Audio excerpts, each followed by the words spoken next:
فطرت ان کی بات سنتی تھی، دریا ان سے خوف کھاتے تھے، پہاڑ سے مٹ جاتے تھے.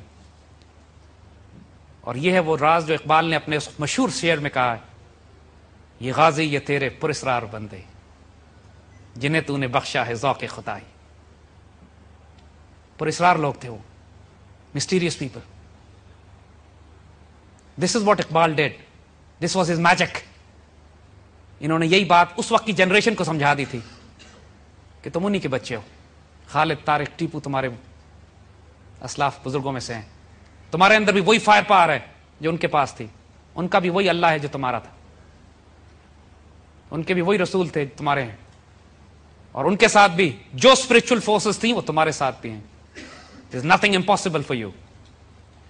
یہ غازی یہ تیرے پراسرار بندے جنہیں تو نے بخشا ہے ذوق خدائی. اور آج ہم آپ کو یہ بتاتے ہیں وہی فورسز آپ میں بھی ہیں، وہی اسپرچل فورسز، وہی اسٹرینتھ، وہی ٹریڈیشن، وہی آنر، وہی ڈگنیٹی سب آپ کے پاس بھی ہے. Use for the taking. کون ہمت کرتا؟ صرف جب قوم کو یہ بتا دیا جائے کہ یہ فورسز تمہارے ساتھ ہیں then there is nothing impossible. اسی بات نے دنیا کے ہسٹورک پرسپیکٹو میں ایک میریکل ہے پاکستان کا بن جانا، قائم ہو جانا. It was not possible that Pakistan would be created. There were no military forces we had, no economy, nothing. ایک عشق، ایک جنون، ایک دیوانگی، ایک belief. It has to be done, it can be done, must be done. ورنہ ہندوستان سے مسلمانوں کا وجود مٹا دیا جاتا جس طرح اندلوسیہ سے مٹا دیا گیا تھا.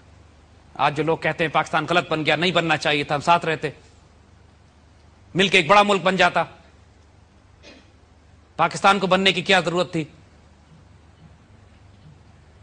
They are either fools or traitors. ہاں ٹھیک ہے، آج انڈینز ہم سے کہتے ہیں کہ دوبارہ مل جانا چاہیے، بڑا ملک بن جانا چاہیے، اتحاد ہوگا، محبت ہوگی. ٹھیک ہے، وی ایگری، بڑا ملک بن جانا چاہیے، صرف ایک شرط ہماری ہے، جو بڑا ملک بنے گا اس کا نام پاکستان رکھا جائے گا.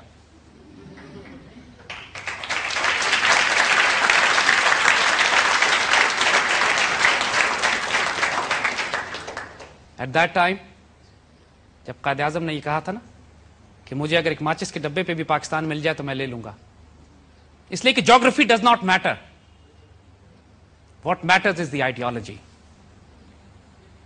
قائد اعظم نے یہ بھی کہا تھا کہ پاکستان اس وقت بن گیا تھا جب ہندوستان میں پہلا ہندو مسلمان ہوا تھا.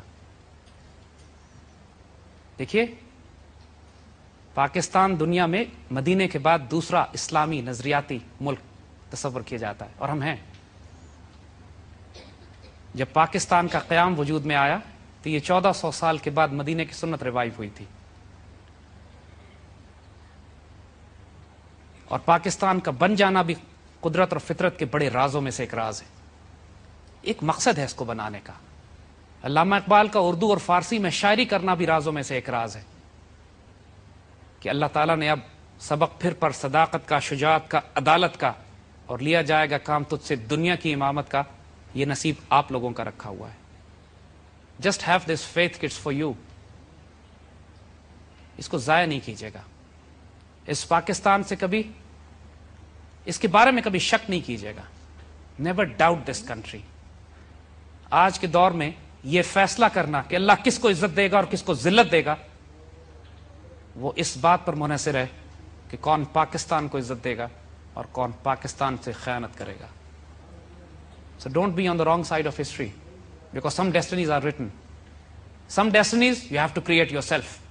جب خدا بندے سے خود پوچھے گا بتا تیری رضا کیا، what do you want؟ جیسے ہمارے بزرگوں نے 23 مارچ 1940 کو اللہ کو بتا دیا تھا، we have all collectively decided کہ ہم پاکستان بنانے جا رہے ہیں. اللہ کے آگے جب وہ فائل گئی پاکستان ریزولوشن کی، he smiled and stamped and we made Pakistan in 7 years. Let's join hands together. اس پاکستان کی تقدیر کو بھی ہم نے آسمانوں پر لے کے جانا ہے. اتنا شاندار پوٹینشل ہے اس پاکستان کا.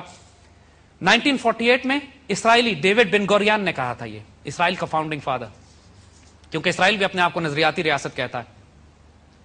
اس نے اپنی قوم کو نصیحت کی تھی، عربوں سے ہمیں کوئی خطرہ نہیں ہے، ہمیں خطرہ پاکستانیوں سے ہے.